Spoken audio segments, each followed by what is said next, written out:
আসসালামু আলাইকুম, সবাইকে স্বাগত জানাচ্ছি। নাজিয়াত শাহরিন। শুরুতেই বিআরবি কেবল সংবাদ শিরোনাম। ৭১-এর মতো ২৪-এ গণকবর দিয়েছে শেখ হাসিনা, রাশেদ প্রধান। ভারতের অবস্থান স্পষ্ট করার পর সুর পাল্টালেন হাসিনা। গুমের ঘটনায় শেখ হাসিনার সম্পৃক্ততা খুঁজে পেয়েছে কমিশন। ৭১-এর মতো ২৪-এ গণকবর দিয়েছে শেখ হাসিনা, রাশেদ প্রধান। জাতীয় গণতান্ত্রিক পার্টি জাগবার সভাপতি ও দলীয় মুখপাত্র রাশেদ প্রধান বলেছেন, ১৯৭১ সালে তৎকালীন শোষক গোষ্ঠী যেভাবে গণহত্যা এবং গণকবর দিয়েছিল জাতির শ্রেষ্ঠ সন্তানদের, একইভাবে ফ্যাসিস্ট শেখ হাসিনা সরকার ২০২৪ সালে বাংলার গণতন্ত্রকামী তরুণ সমাজকে জুলাই-আগস্ট মাসে গণহত্যা করেছে এবং গণকবর দিয়েছে। শনিবার মিরপুর শহীদ বুদ্ধিজীবী কবরস্থানে জাগবার পক্ষ থেকে বুদ্ধিজীবীদের স্মরণে শ্রদ্ধা নিবেদন শেষে এসব কথা বলেন তিনি। রাশেদ প্রধান বলেন, ১৯৭১ সালে দেশের বুদ্ধিজীবী ও আপামর জনতার রক্তের সাগরের বিনিময়ে আমরা মানচিত্র পেয়েছিলাম, কিন্তু প্রকৃত স্বাধীনতা এবং সার্বভৌমত্ব পাই নাই। ২০২৪-এর বুদ্ধিজীবী দিবসে আমাদের নতুন করে শপথ নিতে হবে, নতুন বাংলাদেশ গড়ে তুলতে হবে। গণহত্যাকারী আওয়ামী লীগ এবং তাদের দোসরদের বাংলার মাটিতে আর অপরাজনীতি করার সুযোগ দেওয়া যাবে না। প্রতিরোধ করতে হবে আওয়ামী প্রেতাত্মাদের ষড়যন্ত্র, রুখতে হবে ভারতীয় আগ্রাসন। নতুন সূর্যোদয়ে আমরা নতুন প্রজন্মের হাতে প্রকৃত স্বাধীনতা এবং গণতন্ত্র তুলে দিতে চাই। ভারতের অবস্থান স্পষ্ট করার পর সুর পাল্টালেন হাসিনা। ভারতে বসে শেখ হাসিনা ডক্টর মোহাম্মদ ইউনূসের নেতৃত্বাধীন সরকারের সমালোচনায় যে বক্তব্যে বিবৃতি দিচ্ছেন তা ভারত সমর্থন করে না। দেশটির পক্ষ থেকে এমন অবস্থান স্পষ্ট করার পর অনেকটা সুর পাল্টিয়েছেন আওয়ামী লীগ সভাপতি। জনরোষে পালিয়ে যাওয়া সাবেক এই প্রধানমন্ত্রী এবার বিবৃতি দিলেও ডক্টর মোহাম্মদ ইউনূস কিংবা অন্তর্বর্তী সরকারের নাম উল্লেখ করেননি। ভারত এটাকে ভালোভাবে নিচ্ছে না বলেই দেশটিতে আশ্রিত শেখ হাসিনা সুর পাল্টিয়েছেন বলে মন্তব্য করেছেন বিশ্লেষকেরা। গতকাল শনিবার ভারতের পশ্চিমবঙ্গের প্রভাবশালী বাংলা দৈনিক আনন্দবাজারের অনলাইন দিল্লি ঢাকার আপত্তি এবার নাম না নিয়ে ইউনূস প্রশাসনকে নিশানা করে উল্লেখিত বিবৃতি হাসিনার শিরোনামের সংবাদের সেই ইঙ্গিত পাওয়া গেছে। আনন্দবাজারের খবরে বলা হয়, ভারতে বসে বাংলাদেশের অন্তর্বর্তীকালীন সরকারের বিরোধিতা করাকে ভালোভাবে নিচ্ছে না ঢাকা। ভারতের বিদেশ সচিব বিক্রম মিশ্রিকে সে কথাই জানিয়েছিলেন বাংলাদেশের বিদেশ সচিব মোহাম্মদ জসিম-উদ্দিন। এ বিষয়ে ভারত সরকারের অবস্থানও স্পষ্ট করেছেন বিক্রম।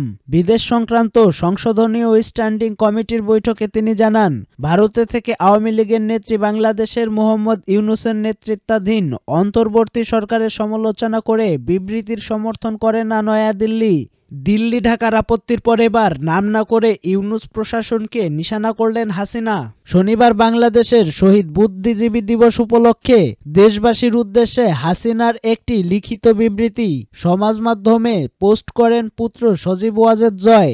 সেই বিবৃতিতে সরাসরি ইউনূস প্রশাসনের নাম করেননি বাংলাদেশের প্রাক্তন প্রধানমন্ত্রী, তবে তিনি লেখেন, দেশি বিদেশি ষড়যন্ত্রের মাধ্যমে নির্বাচিত আওয়ামী লীগ সরকারকে হটিয়ে অবৈধ ক্ষমতা দখল করে সাধারণ মানুষের ওপর অমানবিক নিপীড়ন নির্যাতন চালাচ্ছেন। মুক্তিযোদ্ধার চেতনাকে জলাঞ্জলি দিয়ে জামায়াত ইসলামী সহ ১৯৭১ সালের পরাজিত শক্তিকে পুনর্বাসন করছেন।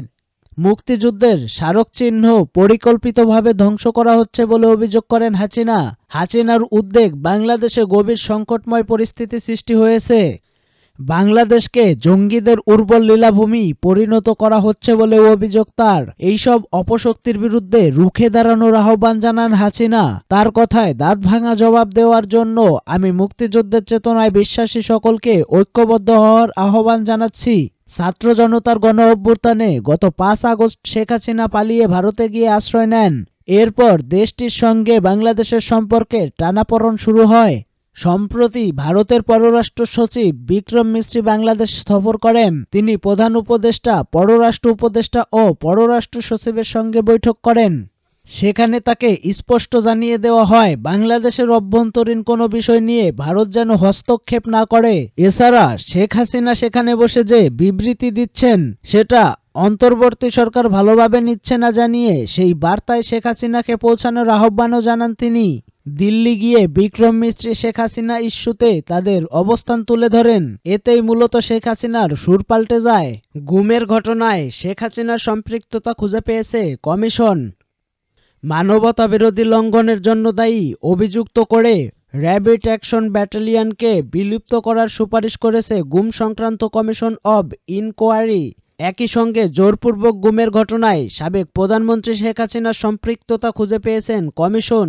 গতকাল শনিবার বিকাল ৫টায় অন্তর্বর্তী সরকারের প্রধান উপদেষ্টা ডক্টর মোহাম্মদ ইউনূসের কাছে গুম সংক্রান্ত কমিশন তাদের প্রধান অন্তর্বর্তী প্রতিবেদন জমা দিয়েছেন।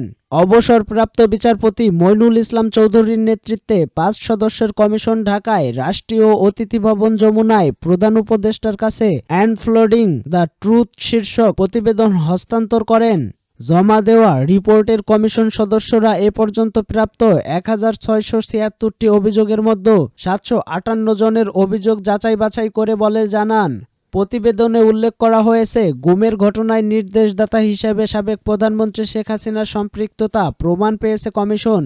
এছাড়াও হাসিনা প্রশাসনের বেশ কয়েকজন ঊর্ধ্বতন কর্মকর্তাও সম্পৃক্ততা পাওয়া গেছে, যাদের মধ্যে রয়েছে সাবেক প্রধানমন্ত্রী শেখ হাসিনার প্রতিরক্ষা বিষয়ক উপদেষ্টা major general of Tariq Ahmed Siddique, national telecommunication monitoring সেন্টারের সাবেক মহাপরিচালক মেজর জেনারেল জিয়াউল আহসান এবং পুলিশ কর্মকর্তা মোহাম্মদ মনিরুল ইসলাম ও মোহাম্মদ হারুনার রশিদ। প্রতিবেদনে গুমের শিকার ব্যক্তিদের বিচারিক প্রক্রিয়া শুরু সহ র্যাব বিলুপ্তির সুপারিশ করেছে কমিশন। কমিশন প্রধান মইনুল ইসলাম চৌধুরী জানান, গুমের সঙ্গে জড়িত কর্মকর্তারা কাজটি এমনভাবে করেছেন যাতে এগুলো শনাক্ত করাও কঠিন হয়ে যায়। বিভিন্ন ফোর্স নিজেদের মধ্যে ভিকটিম বানিয়ে করেছে এবং পরিকল্পনা বিভিন্ন বাস্তবায়ন করেছে। তিনি আরও জানান, গুমের শিকার অনেকে এখনো সংখ্যামুক্ত হতে পারছে না। তাদের উপর এতটাই ভয়াবহ নির্যাতন চালানো হয়েছিল যে তারা এখনো ট্রমায় ভুগছেন।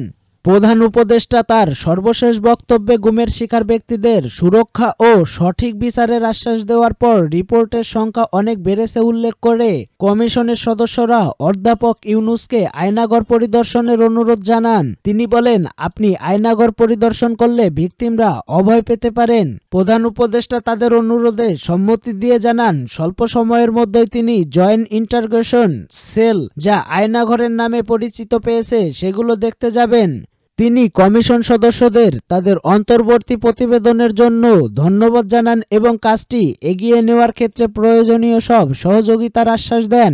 কমিশন প্রধান মইনুল ইসলাম চৌধুরী জানান, তারা ৩ মাস পর মার্চে আরও একটি ইন্টারিম রিপোর্ট দেবেন। কাজটি শেষ করে চূড়ান্ত প্রতিবেদন দিতে কমপক্ষে আরও ১ বছর সময় প্রয়োজন বলে তিনি জানান। কমিশনের সদস্য হাইকোর্ট বিভাগের অবসরপ্রাপ্ত বিচারপতি মোহাম্মদ ফরিদ আহমেদ শিবলি, মানবাধিকার কর্মী নূর খান, ব্র্যাক বিশ্ববিদ্যালয়ের শিক্ষক নাবিল ইদ্রিস ও মানবাধিকার কর্মী সাজ্জাদ হোসেন এ সময় উপস্থিত ছিলেন।